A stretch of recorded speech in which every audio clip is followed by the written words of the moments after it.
하나님의 말씀은 데살로니가 전서 5장 12절부터 24절까지 말씀입니다. 신약 성경 333면 데살로니가 전서 5장 12절부터 24절까지 말씀입니다. 이 계시의 말씀을 제가 받들어 읽어드릴 때 살아계신 주님의 음성을 들으실 수 있기를 바랍니다.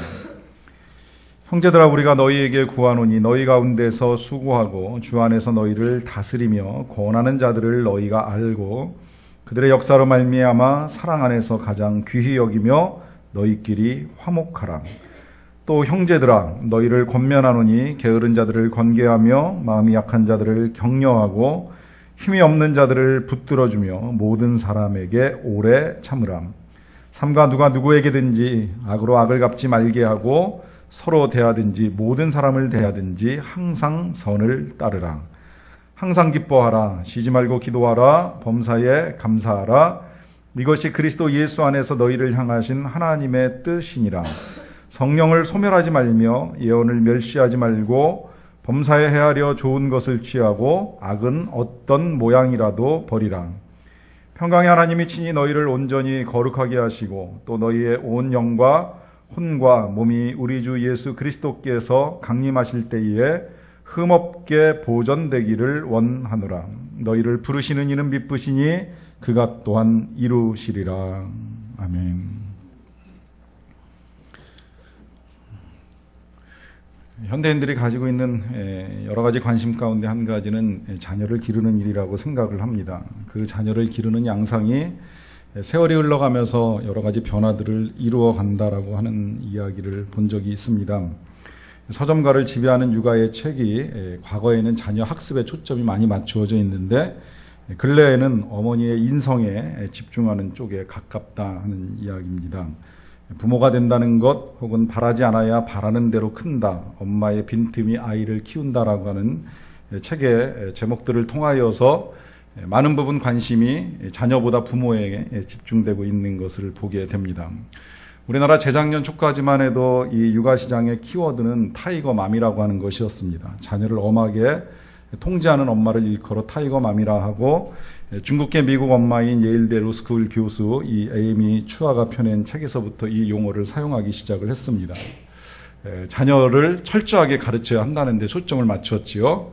그러나 때로 그것이 자녀의 인성에 악영향을 줄 수도 있다 하는 관점에서 그 뒤를 잇는 키워드는 자녀와 대화를 나누며 아이의 뇌 발달을 돕는다는 의미에서 유대인 엄마라고 하는 용어가 나왔습니다. 또 아이의 감성을 키워주는 북유럽 엄마도 배워야 된다고 하고 최근에 아이를 어른처럼 존중해 주어야 된다라고 하는 프랑스 엄마라는 말도 나왔습니다. 아주 최근에는 아이의 행복을 최우선으로 생각하는 불량맘이 대세를 이루고 있다는 보도도 보았습니다. 아이의 행복을 최우선으로 생각을 하는데 왜 불량맘이라고 표현을 할까요? 사실 이 불량맘 10계명 나와 있길래 읽어봤더니 읽다 보면 이 엄마들이 정말 불량맘인가 하는 의문이 생겨납니다. 그 계명이 우리들도 한 번쯤은 들어보고 생각해야 될 필요가 있기 때문에 제가 알려드리겠습니다. 첫째는 아이를 실컷 놀린다. 놀아야 공부도 된다. 둘째, 아이가 멍 때려도 내버려 둔다. 지금 아이는 생각하는 중이다. 셋째, 사교육은 시키지 않는다. 돈 쓰는 만큼 아이를 죽인다. 넷째, 장난감, 옷에 너무 돈 쓰지 않는다. 다 엄마 만족일 뿐이다. 다섯째, 아이를 누구와도 비교하지 않는다. 여섯째, 다른 엄마들 간섭에 신경 쓰지 않는다. 내 애는 내가 키운다. 일곱째, 아이를 혼낸 날은 자신을 돌아본다. 아이에게 화난 건지 나 스스로에게 화가 난 것인지. 여덟째, 아이의 속도를 존중하며 절대 재촉하지 않는다. 아홉째, TV나 스마트폰은 멀리한다. 마지막 10번째, 아이가 내 곁에 있음으로 인해 감사한다. 어떻게 보면 불량맘 10계명이라고 하기보다는 오히려 우량맘이 되기 위한 10계명이라고 보는 것이 더 맞다고 여겨집니다. 이런 일들에 대한 관심이 우리 사회에서 커져가고 있습니다. 왜 그럴까요? 그것은 세월호 침몰 사고 때문이라고 진단을 합니다. 세월호가 바다에 빠진 지 40일이 넘었습니다. 많은 어린 생명들이 세상을 떠났습니다. 모든 사람들의 마음을 아프게 하는 일이었습니다. 이 일로 말미암아 자녀를 기르는 부모님들의 생각이 달라졌다라고 하는 것입니다. 물론 다 똑같이 이런 마음을 가지고 자녀를 기르지는 않습니다.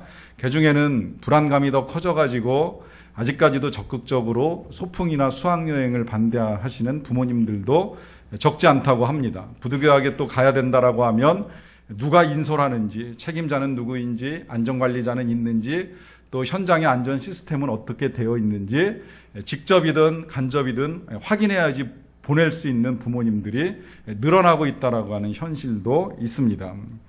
그렇지만 이제 일부분 이 사고를 통하여서 자녀들을 바라보는 어머니들의 관점이 달라졌다라고 하는 부분에 있어서는 어느 부분 긍정적이라고 하는 것도 부정하기는 어렵습니다. 스스로를 노년동의 극성 엄마라고 자처했던 한 어머니가 이 사고 이후에 실제로 아이가 다니고 있는 학원을 다 끊었다는 거예요. 뭐 영어부터 시작해서 독서, 창의력, 발레, 피아노, 미술, 승마까지 사교육으로 다 가르쳐 왔다고 합니다. 많은가요, 여러분? 이 학생들이 주로 이것도 그 학기 중에 이만큼이죠. 여기 이제 방학하면 몇 가지가 더 얹어진다고 하는 이야기를 듣는데, 그래서 방학 때 열심히 하다가 왜 개학하면 뭘 끊어야 될지 몰라가지고 학교를 끊을까? 이런 고민까지 한다는 이야기도 들어본 적이 있습니다. 이걸 아이들이 힘들어합니다. 그러다 보니까 아이들이 싫다고 칭얼거리는데 그때마다 이 어머니는 네가 원하는 것이 뭔지를 모른다고 다그쳤다는 거예요. 그런데 사고를 보면서 긴 시간 동안 뉴스를 보면서 아이에게 필요한 것이 이와 같은 것들이 아니라고 하는 결론을 내렸습니다. 아이가 건강하게 행복하게 자라는 것보다 더 소중한 것이 없다는 것을 깨달았다고 고백을 합니다. 여러분, 이건 언제 죽을지 모르니까 우리 아이들을 되는 대로 그냥 기르자, 이런 식의 사고는 아니리라고 여겨집니다.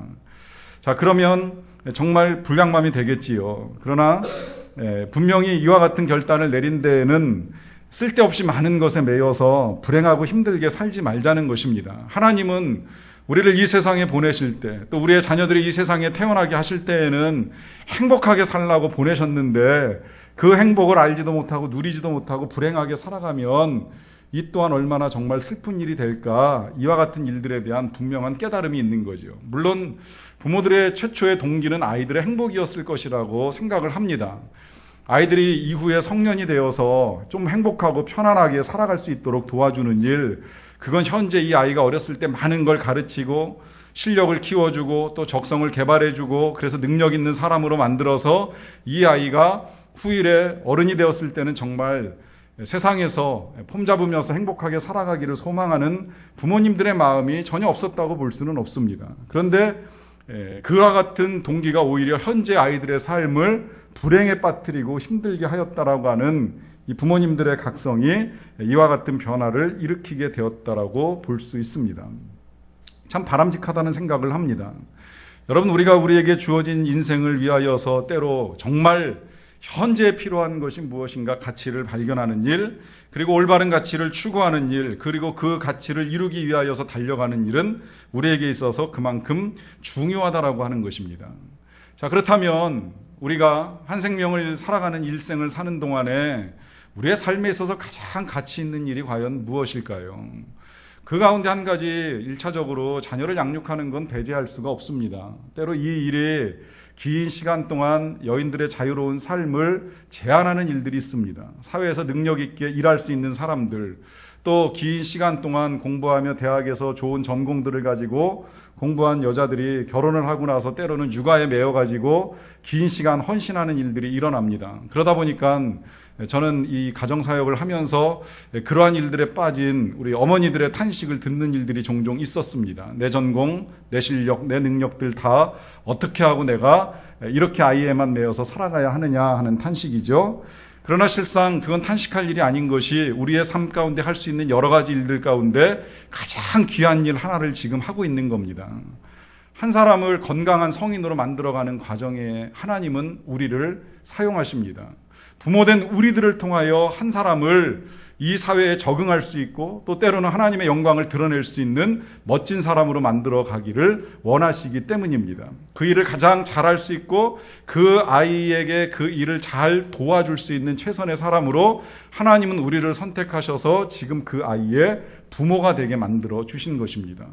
그러하기 때문에 현재의 삶에 있어서 우리가 우리 아이들을 위하여 먹이는 일, 양육하는 일, 공부시키는 일, 도와주는 이 모든 일들은 세상 그 어떤 일보다도 가장 귀한 일이라고 할 수 있습니다. 근데 문제는 다른 일을 다 배제하고 오직 이 일에만 몰두하여서 모든 하나님이 주신 은사들, 이 은사 속에 그것이 건강이든 지식이든 지혜이든 재물이든 그 모든 것들을 오직 아이를 위하여 올인한다고 하는 데에만 있는 것이지요. 여러분, 이 아이를 키워나가는 궁극적인 목적 가운데 한 가지는 이 아이가 하나님을 위하여 쓰임받을 수 있어야 되고 또 세상에 기여할 수 있는 아이가 되어야 합니다. 문제가 되는 건 저밖에 모르고 저만 아는 아이로 키우는 것 때문에 세상이 자꾸 각박해지고 그 욕심에 사로잡힌 사람들에 의해서 희생당한 또 다른 사람들이 생겨납니다. 우리가 가르쳐야 될 건 우리의 자녀들이 성장하면서 다른 사람들을 섬길 줄 알고 도와줄 줄 알고 배려할 줄 아는 아이로 만들어가는 것입니다. 그 일을 하기 위해서 우리에게 필요한 것, 그것은 우리가 먼저 그런 사람들이 되는 것입니다. 그저 우리의 입술로 너는 이렇게 살아야 된다라고 강요하고 선생님들의 교육을 통하여서만 도덕과 윤리를 배워서 우리의 자녀들이 도덕적이고 윤리적인 삶을 살 것이라고 기대할 수는 없습니다. 우리가 우리의 자녀들에게 보여주는 것, 우리의 삶을 통하여 드러내는 것이 우리의 자녀들을 아름다운 세상을 만들게 하고 그 세상 속에서 살게 하도록 도와주는 일이 되는 것입니다. 그렇게 보면 우리 또한 우리의 삶을 어떻게 만들어갈 것인가라고 하는 것이 아주 중요하게 되는데요. 그 질문 앞에 가장 정확한 답은 이렇습니다. 그것은 우리가 하나님의 뜻을 따라 살아가는 것입니다. 이걸 바꾸어서 표현하자라고 하면 우리가 하나님께 사용되는 인생이 되는 것입니다. 하나님께 사용되는 인생이라고 하는 건 자녀를 양육하는 일에 있어서도 우리가 사용되지만 그 이외에도 우리가 살고 있는 세상을 하나님의 뜻과 하나님의 나라로 만들어 가는 데 있어서 하나님이 우리를 사용하시도록 우리의 삶을 내어드리는 일을 의미합니다. 하나님은 이 일을 위하여 하나님의 사람들을 부르시는데요. 이 부르심을 받고서 순종하고 헌신한 사람들을 통하여 지금까지 하나님은 하나님의 일들을 이루어 오셨습니다. 근데 이 하나님의 부르심을 받는다는 것도 때로는 혼란스러워요. 내가 하나님의 부르심을 받았는지 이 소명에 대한 확신도 혼란스럽고요. 또 하나님의 부르심이 있다고 할지라도 그 부르심을 따라서 나를 사용하도록 내어드리는 일 또한 쉽지는 않습니다. 왜냐하면 1차적으로 우리의 생각 속에 때로 가지고 있는 편견이나 고정관념 속에는 뭔가 하나님으로부터 부르심을 받으면 내 삶이 불편해질 것이라고 하는 이런 염려가 자리를 잡고 있기 때문입니다. 실상 제가 부르심을 받고 목회의 길로 들어서는 과정 중에도 이런 망설임은 없지 않았습니다. 오히려 어떻게 보면 다른 사람들보다도 더 긴 시간의 주저함이 있었습니다. 기도원에 올라가서 4박 5일 기도를 하고 또 거기서 필요한 사역자들을 만나서 질문하고 듣고 하는 과정 중에도 제 불안감은 완전히 해소가 되지 않았어요. 그로부터 몇 개월의 세월이 흐르는 동안에도 여전히 주저하고 있었던 모습이 있었고요. 마지막 신학교 입시 시험을 준비해야 되는 그 상황 앞에 직면했을 때에도 저는 여전히 결단하지 못하고 망설였던 것을 기억을 합니다. 하나님의 부르심을 받는다라고 하는 것이 결코 쉬운 일은 아니었기 때문입니다. 그리고 그 부르심에 순종하고 헌신하며 나아가는 것도 쉽지는 않다고 여겼기 때문입니다. 근데 성경 보니까 저만 그랬던 건 아니더라고요. 하나님의 부르심을 받는 사람들이 그런 반응들을 보이는 일들이 일반적이에요. 물론 다 그런 건 아니에요. 이사야 같이 하나님이 내가 누구를 보내면 누가 우리를 위하여 갈 것이냐 질문하실 때 그 자리에서 주님 나를 보내소서, 나를 사용하소서, 내가 여기 있나이다 이렇게 고백하는 선지자도 있었지만 대부분은 안 그렇더라고요. 하나님께서 모세를 부르실 때 모세는요 10번이나 거절합니다. 처음부터 난 못합니다. 난 할 수 없습니다. 심지어 나는 입이 뻣뻣하고 혀가 둔해가지고 하나님 말씀하시는 거 절대 전할 수가 없습니다.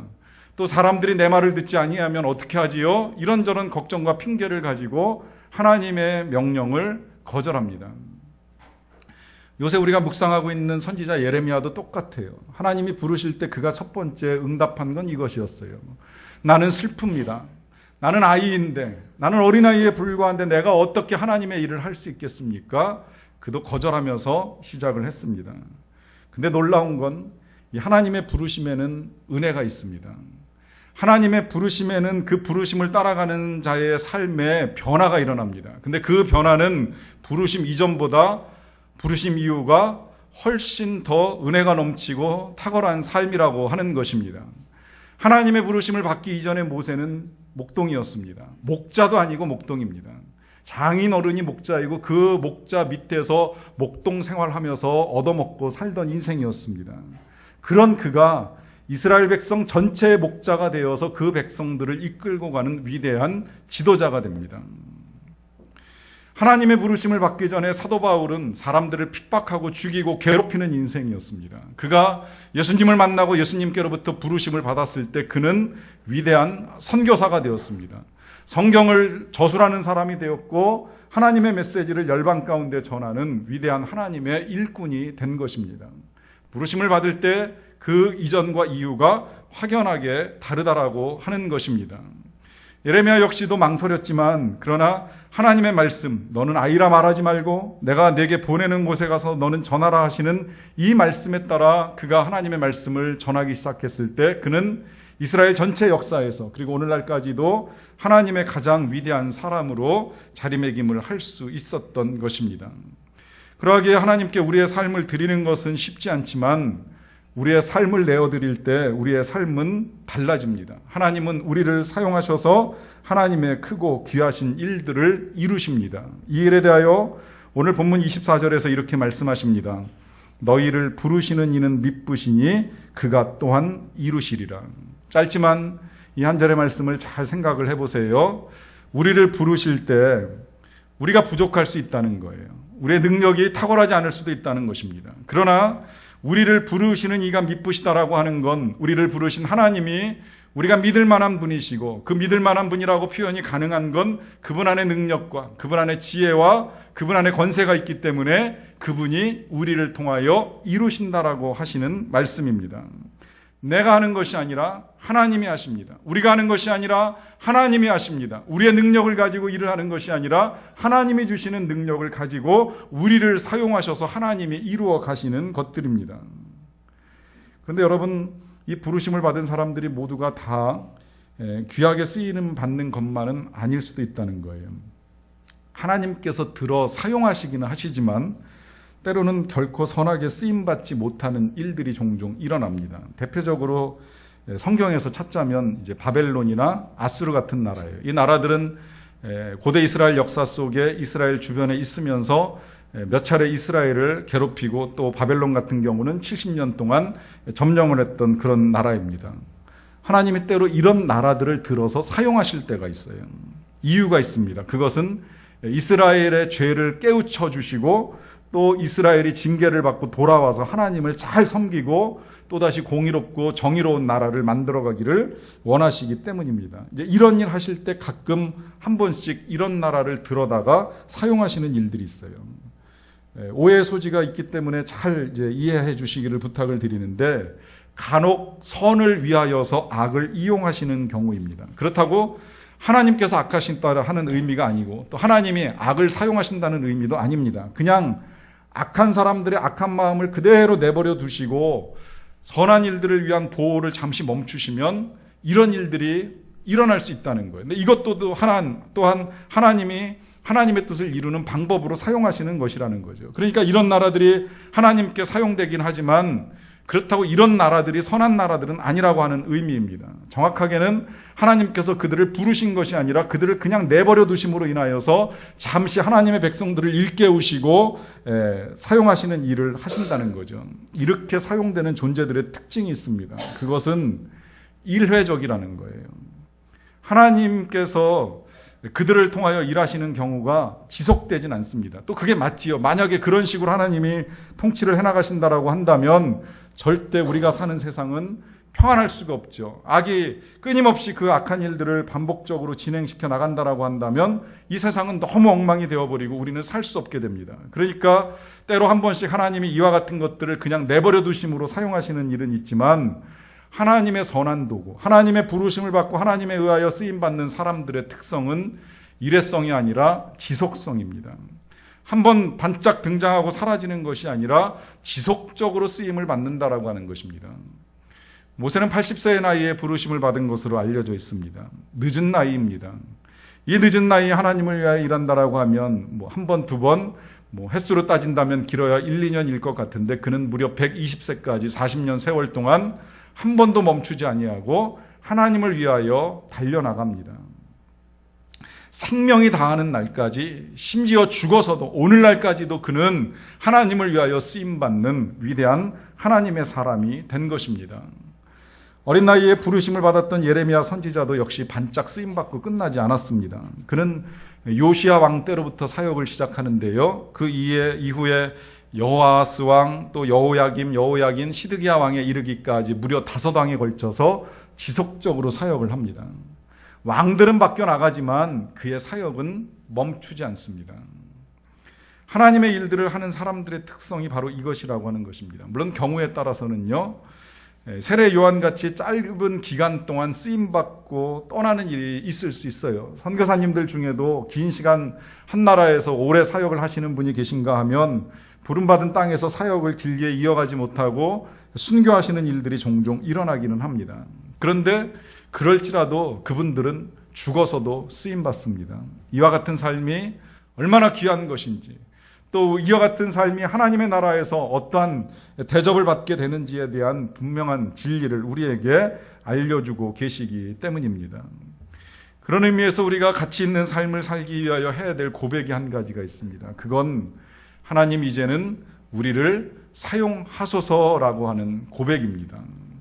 하나님은 그 옛날에 모세만, 혹은 이사야만, 혹은 예레미야만, 혹은 세례요한만 찾으시는 것이 아니라 지금도 우리를 향하여 분명하게 말씀하고 계십니다. 이 말씀을 담아가지고 만들어진 찬양이 바로 그날이라고 하는 제목의 찬양인데요. 이 찬양 속에 이런 가사가 들어 있습니다. 가사의 내용이 이렇습니다. 누가 내게 부르짖어 저들을 구원케 할까? 누가 나를 위해 가서 나의 사랑을 전할까? 하나님이 지금도 질문하면서 찾으시는 거예요. 누가 나한테 부르짖어서 저들을 구원할 것이냐? 또 누가 나를 위해 가가지고 나의 사랑을 전할 것이냐? 이 질문 앞에 우리가 해야 되는 대답이 있다면 그것은 바로 이것입니다. 주여, 우릴 사용하소서. 우릴 사용하소서. 이것이 찬양으로 만들어져서 많이 불려지게 되었는데요. 이 찬양의 가사들을 가지고 하나님께 우리의 삶을 드리는 훈련들을 우리가 오늘부터 이 6월 한 달 동안에 해나가게 될 것입니다. 이 우리를 사용하소서라고 하는 고백과 더불어서 또 하나 이제 오늘 우리가 제일 처음으로 고백해야 될 것이 한 가지 있는데요. 그것은 주 오실 그날까지라고 하는 고백입니다. 주님 다시 오실 그날까지 우리를 사용해 주십시오. 이 주님 다시 오실 그날까지라고 하는 건 여러 가지 의미가 있어요. 그냥 문자적으로 일단 그 의미를 해석해 드리면 주님은 반드시 언젠가 우리에게 다시 오신다는 것입니다. 이건 분명한 성경의 약속이고요. 또 주님이 오시기 전에 우리가 이 세상을 떠난다면 역으로 우리는 주님을 만나러 갈 수밖에 없습니다. 예외 없이 우리는 다 주님을 만나러 가야 될 인생입니다. 여러분, 세상의 위험이 워낙에 들끓다 보니까 어머니들이 불안해가지고 이런저런 방법들을 찾아나가요. 아까 말씀드린 대로 아이를 내보낼 때 안전한지 불안하지 아니한지 어떤 위험은 없는지 찾아나가는 일들을 하게 됩니다. 다 불확실해서 그래요. 도대체 어디에 위험이 존재하고 있는지, 어떤 일을 만나게 될지 불확실하다 보니까 그 불안에 대처해서 준비하는 일들을 합니다. 그런 의미에서 철저하게 점검하고 준비하는 일은 나쁘다고 볼 수는 없겠지요. 그런데 여러분, 이 불확실한 세상 속에서 한 가지 확실한 사실이 있죠. 그건 우리 모두가 다 언젠가는 세상을 떠난다는 거예요. 예외가 없습니다. 누가 나는 감히 예외라고 말할 수 있겠습니까? 비록 언제일지는 정확하게 알 수 없지만 우린 다 세상을 떠나도록 예정을 갖고 살아가는 사람들입니다. 그렇다면 그 예정을 갖고 살아가는 우리가 해야 될 1차적인 책임은 주님 만날 날을 준비해야 된다는 거예요. 주님이 우리에게 오시던 우리가 주님께로 가든 주님 만날 날이 우리에게 임할 수밖에 없는데 그 주님 만날 때에 무엇을 가지고 나갈 것인가, 또 어떤 모습으로 주님 앞에 설 것인가 하는 이 질문 앞에 우리가 찾을 수 있는 답이 바로 이것입니다. 주님, 그날까지 우리를 사용해 주십시오. 이 주님 오실 날까지 우리를 사용해달라고 하는 말씀 속에 담겨 있는 의미가 바로 이 지속성이라고 하는 거예요. 그때까지 꾸준히 내가 주님을 위하여 사용될 수 있는 인생이 되기를 소망하는 것이지요. 이 소망이 중요한 또 하나의 이유가 있다면 그것은 아까 말씀드린 대로 일시적으로 쓰임받는 사람들의 불행 때문입니다. 물론 때로는 그런 경험들도 필요는 해요. 우리의 삶이라고 하는 것이 복잡하고 신앙이라고 하는 것이 어떤 한 가지 일로만 만들어지는 것이 아니기 때문에 우리가 신앙생활을 하면서 여러 가지 특별한 경험들이 필요할 때가 있습니다. 때로는 일이 풀리지 아니하면 기도원에 올라가서 정말 몇 박 며칠 금식하면서 기도하는 경험도 필요합니다. 때로는 정말 큰 부흥 집회 나가서 하늘에서 불이 내리는 것과 같은 은혜를 경험하고 영혼의 변화를 한 번쯤 경험하는 것도 필요합니다. 저 같은 경우에는 어렸을 때 수련회에서 가졌던 특별한 경험들이 제 신앙에 영향을 미쳤고 그 이후로 여러 가지 삶의 변화들을 이룬 것만큼은 틀림이 없습니다. 그런데 문제는 뭐냐면 그 한 번의 경험이 신앙의 전부인 양 그것만 붙들고 살아가는 건 불행하다는 거예요. 왜냐하면 그 한 번의 경험과 기억만 가지고 있게 되면 현재의 삶이 그만 못한 경우가 대부분이기 때문입니다. 우리 교회 처음에 만들어지고 나서요, 교회 앞에서 근무를 하는 공익요원이 한 명 있었어요. 청년인데 만나서 이야기를 할 시간이 조금 있었습니다. 이제 이런저런 이야기를 듣게 됐어요. 어떻게 여기 와서 공익으로 근무하게 됐는지 이야기를 쭉 듣다가 물어보았습니다. 교회는 다니고 하나님은 믿는가? 그랬더니 호주에서 유학하다가 이제 군복무 때문에 들어왔는데 호주에서 유학할 때 교회 정말 열심히 다녔다는 거예요. 매 주일마다 나가서 예배드리고 또 뭐 외국으로 단기 선교도 다녀와 보고 필요하면 뭐 호주 시드니 시내에서 전도하고 찬양하는 일들도 해봤다는 경험이 있다고 이야기하더라고요. 그래, 그럼 지금은 신앙생활을 어디에서 어떻게 하는가 질문했더니 지금은 교회 안 나가고 있습니다.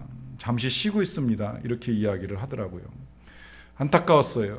물론 그가 가지고 있는 과거의 경험들이 나쁜 건 아니지만 현재 그는 하나님을 예배하지 않습니다. 그는 하나님을 모르고 살아가고 있습니다. 한 번 쓰임 받았지만 이후에 지속적으로 그의 삶이 하나님께 드려지지 못하고 있습니다. 그러다 보니 늘 얼굴을 보면 불안해 보이고 안정되지 못한 삶의 모습을 보는 것이 참 안타까운 일이었습니다. 여러분, 우리의 삶이라는 건 비록 한순간 큰 일을 이루지는 못할지라도 때로는 우리에게 지속성이 필요합니다. 꾸준히 그 일을 해나가는 것이 필요합니다. 여러분, 어떤 부모가 자녀를 제일 힘들게 하는지 아시지요? 그것은 일관성이 없는 부모입니다. 어느 날은 실컷 놀으라고 아이를 풀어주는 듯 하다가 또 그 다음 날은 너네 놀기만 하느냐고 야단을 치는 이 부모의 일관성 없음이 아이들을 얼마나 큰 혼란에 빠뜨리는지 몰라요. 어느 날은 신앙이 최고라고 이야기하다가 어느 날은 공부가 최고라고 이야기하고 어느 날은 무조건 착하게만 살기만 하면 된다고 이야기하면서 일관성 없는 교육을 하게 될 때에 아이들은 가치의 혼란을 일으키는 일이 있습니다. 마찬가지로 우리의 신앙이라고 하는 것이 이 지속성이 필요합니다. 하루아침에 큰 일을 이룰 수는 없을지라도 내가 하나님을 신뢰하는 믿음을 가지고 하나님 부르신 대로 내가 쓰임받으리라고 하는 마음을 가지고 달려나가는 것이 필요하다라고 하는 것입니다.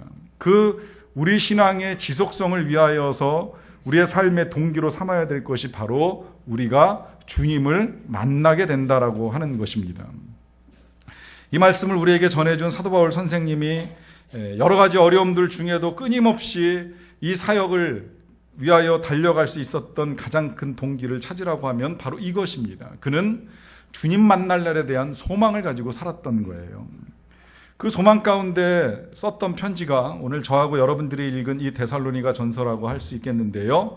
이 데살로니가 전서는 크게 이제 5개의 장으로 구분이 되어 있습니다. 이 데살로니가 전서의 특징은 이 장마다 반복해서 사용하고 있는 표현이 있는데요. 그것은 주 예수 그리스도께서 강림하신다는 사실입니다. 다시 오신다는 사실이에요. 그래서 주 예수께서 다 강림하실 때까지 혹은 강림하실 때에 어떠해야 되는가라고 하는 것을 우리에게 알려주는 메시지입니다. 그 가운데 오늘 본 23절 보셔도 이렇게 말씀합니다. 평강의 하나님이 친히 너희를 온전히 거룩하게 하시고 또 너희의 온 영과 혼과 몸이 우리 주 예수 그리스도께서 강림하실 때에 흠없게 보존되기를 원하노라. 우리 주님 오시는 그날까지 우리의 삶, 이 삶을 구성하고 있는 우리의 영혼이든 혹은 몸이든 그 어떤 것도 흠없이 건강하게 또 거룩하게 잘 보존되기를 원한다라고 하는 마음을 담아서 편지를 쓰고 있는 것입니다.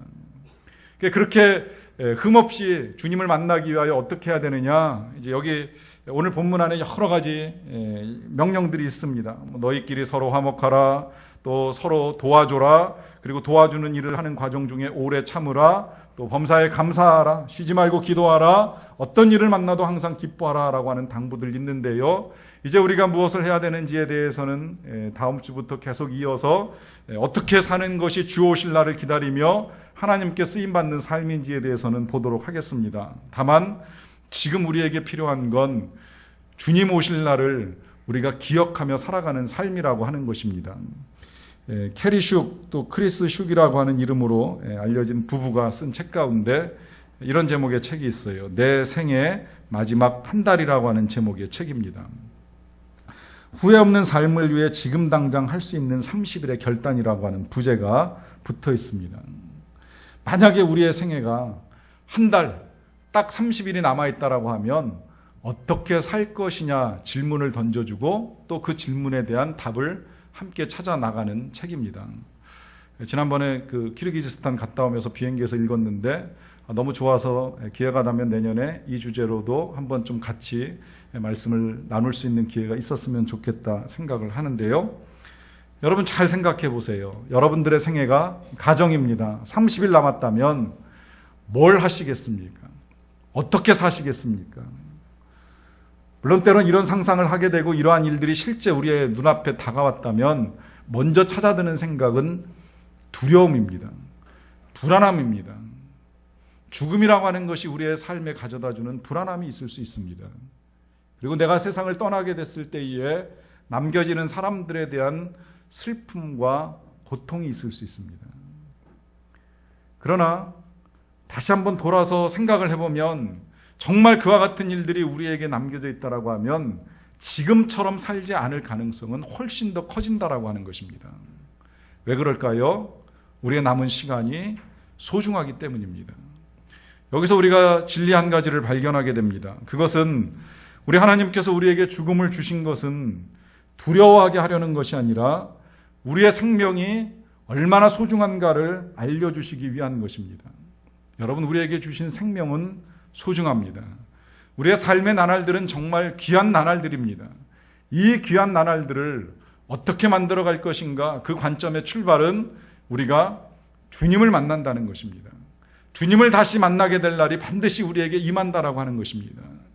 그날의 주님 앞에 부끄럽지 않은 모습으로 서서, 아니 영광스러운 모습으로 서서 우리를 위하여 면류관을 쓰고 계신 주님을 만나는 기쁨과 감격을 누릴 것에 대한 소망함을 가지고 살아갈 수 있는 저와 여러분들이 되시기를 축원합니다.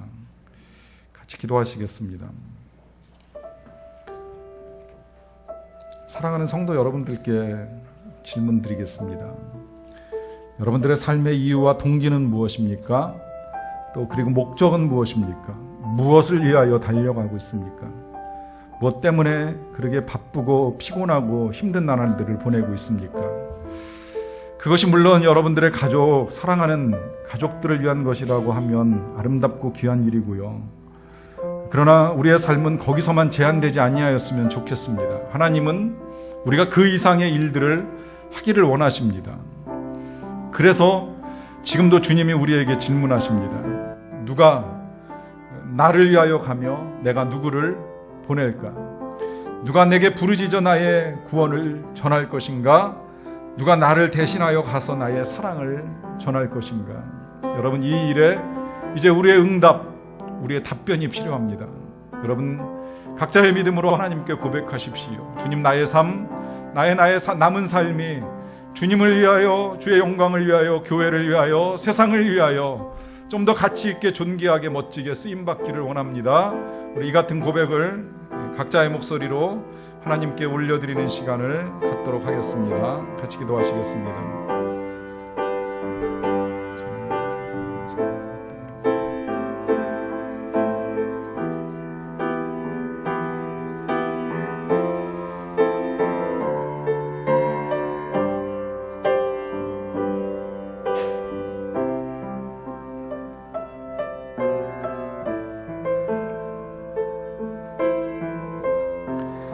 사랑의 주님, 감사합니다. 우리를 불러주셔서 감사드립니다. 하나님을 알지 못하고 살아가는 인생들도 허다한데 그 가운데 우리를 부르사 주의 죽으심으로 우리를 구원하시고 하나님의 백성 되어 이 세상을 살아가게 하여 주시니 진심으로 감사드리옵나이다. 은혜를 받아 싸우니 은혜에 합당하게 살기를 원합니다. 이제는 주님이 우리를 위하여 다시 오실 것을 알게 되었사오니 주 오실 그날까지 우리의 영혼이, 우리의 마음이, 우리의 육신이 흠없이 보존되기를 원합니다. 그렇게 살아갈 수 있도록 우리의 길을 알려주시고 보여주시고 또 살아갈 수 있도록 도와주시옵소서. 그래서 정말로 주님과 함께 멋지고 행복한 인생, 훌륭하고 가치 있는 인생을 만들어가는 우리 모두가 되게 하여 주시옵소서. 예수님의 이름으로 기도하옵나이다.